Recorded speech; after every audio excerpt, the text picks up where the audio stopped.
हटा पुलिस ने रहस्यमयी वारदात का खुलासा किया है। 7 साल पहले हुए अपहृत हुए नाबालिग बालक को हटा पुलिस ने खोज निकाला है। बालक का शव नर कंकाल के रूप में नगर के मुक्ति धाम में ही नदी किनारे मिला। पुलिस को जिन आरोपियों पर संदेह था, जिससे पूर्व में भी घटना के दौरान पूछताछ की गई थी, लेकिन आरोपियों ने पुलिस को गुमराह करके अपने आप को बचाने में सफलता प्राप्त कर ली थी। लेकिन 7 साल बाद वे ही आरोपी के रूप में पुलिस ने न्यायालय के समक्ष पेश किया। दरअसल 20 फरवरी 2016 को पटना निवासी कुंजीलाल मिश्रा के द्वारा हटा थाने में गुम इंसान और उसकी गुमशुदगी दर्ज कराई थी, जिसमें बताया गया कि उसका 15 वर्षीय अनिकेत मिश्रा 2 दिन से घर नहीं आया है। बालक हटा के कमला नेहरू बाट में किराए के मकान में रहता था। नाबालिग बालक से जुड़ा मामला होने पर पुलिस ने अपराध क्रमांक 48/6 धारा 363 कायम कर खोज प्रारंभ कर दी। अनिकेत आखिरी बार सतीश साहू एवं टीकाराम विश्वकर्मा के साथ देखा गया, लेकिन दोनों पुलिस को गुमराह करके बच निकले। वही अनिकेत के पिता द्वारा अपने पुत्र को खोजने के लिए उच्च न्यायालय की भी शरण ली, लेकिन पुत्र का कोई सुराग नहीं लग पा रहा था। दमोह एसपी राकेश सिंह ने मामले का खुलासा करते हुए बताया कि हाल ही में पुलिस ने जब पुनः सतीश साहू को बुलाकर आड़े तिरछे प्रश्न करके पूछताछ की तो उसने हत्या करना कबूल कर लिया। मुख्य आरोपी टीकाराम विश्वकर्मा के अवैध संबंधों की जानकारी बालक को लग गई थी। बालक वह जानकारी किसी को बता न दे, इस कारण उन्होंने बालक की हत्या कर दी एवं लाश को नदी किनारे दफना दिया था। आरोपी द्वारा बताया गया स्थान पर जब पुलिस ने कार्यपालक दंडाधिकारी के समक्ष खुदाई की तो वहां नरकंकाल मिला। शव की कुछ हड्डियां ही शेष रह गई थी। सतीश साहू ने टीकाराम विश्वकर्मा के द्वारा चाकू से हत्या करना बताया। पुलिस ने टीकाराम विश्वकर्मा को भी धर दबोचा। दोनों के पास से कुछ साक्ष्य भी प्राप्त कर जब्त कर लिए गए हैं। दोनों आरोपियों के विरुद्ध हत्या का प्रकरण दर्ज कर न्यायालय में पेश किया गया, जहां से उन्हें 3 दिन का पुलिस रिमांड भी मिला है। आपको पता चला ही होगा कि किस कारण बुलाया गया है। एक 2016 की घटना है। 19 फरवरी को एक अनिकेत मिश्रा पिता कैलाश मिश्रा, जिसकी उम्र करीब 15 साल थी, वो अपने गुम गया था, जिसकी रिपोर्ट 20 तारीख को दर्ज हुई थी। और इस रिपोर्ट दर्ज होने के बाद मुकदमा भी कायम हुआ था 363 का, और पुलिस ने बहुत प्रयास किया था। और पुलिस के प्रयासों के बावजूद भी ये घटना खुल नहीं पाई थी।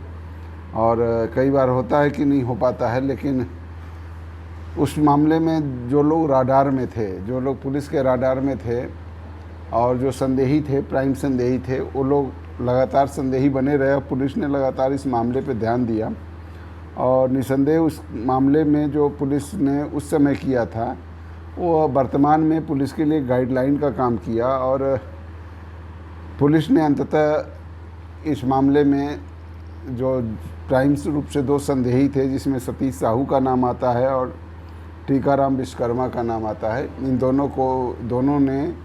दोनों से जब पूछताछ पुनः शुरुआत की तो उसमें से क्रमशः एक आरोपी पहले बताया घटना के बारे में, किसने किया, फिर दूसरे ने बताया, फिर ये पूछताछ की प्रक्रिया चली। पूछताछ की प्रक्रिया के बाद जो है महत्वपूर्ण ये था कि इन्होंने घटना में ये स्वीकार किया कि हमने बालक की हत्या कर दी थी घटना दिनांक को ही, लेकिन बालक की हत्या हुई थी, जिसे अपहृत बालक की। महत्वपूर्ण ये था कि उसका शव मिले अपने को। इसके लिए जगह को पहचान करना वो भी 7 साल बाद बड़ा कठिन था, परंतु टीकाराम विश्वकर्मा जो एक शातिर किस्म का अपराधी था, जो पुलिस के लगातार प्रयासों के बावजूद उस समय घटना से इनकार किया था।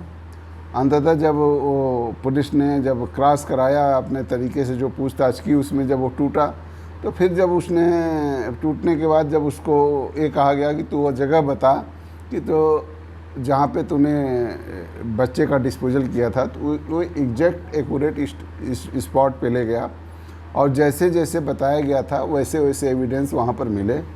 और ये दर्शाता है कि वो हत्या उसी ने की थी, और हत्या करके जिस प्रकार से छुपाया था, जिस प्रकार से चीज़ें बताई थी, वो सारी चीज़ें यथावत पाई गई, जिसके आधार पे उनको उसको की वजह जो है जो सामने आई है, उसमें जो मृतक बालक था उसको टीकाराम जो मुख्य आरोपी है उसके नाजायज़ ताल्लुकातों की उसको जानकारी हो गई थी, और वो कहीं न कहीं इसको अपनी बाधा समझने लग गया था कि ये लड़का जो है, इसकी वजह से उसका कोई काम तो था नहीं, कोई विशेष काम नहीं रहता था उसका, तो उसको ये लगा कि कहीं न कहीं ये लड़का उसको नुकसान पहुंचाएगा, उसकी बातों को लोगों में उजागर करेगा।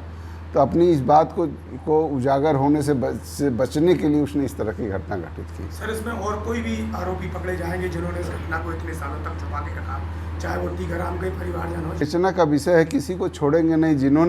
जिनको भी घटना पता थी, उनका पहला काम था कि आरोपी के बारे में यदि हमें संज्ञान में आता है तो चाहे हम मुखबिर के तौर पे बताएं, चाहे गवाह के तौर पे बताएं, हमें पुलिस को सूचना देनी चाहिए। इसका जो है महिला का कोई हाथ नहीं है, महिला का हाथ नहीं है। महिला के कारण ही ये हत्या। हाँ, कई भाई आप तो पैसा, ज़मीन, जायदाद और अवैध संबंधों का खुलासा हो जाना, ये सब घटनाओं के प्रमुख कारण के रूप में आते हैं हत्या के कारणों में। तो इसी तरह की एक घटना रही है।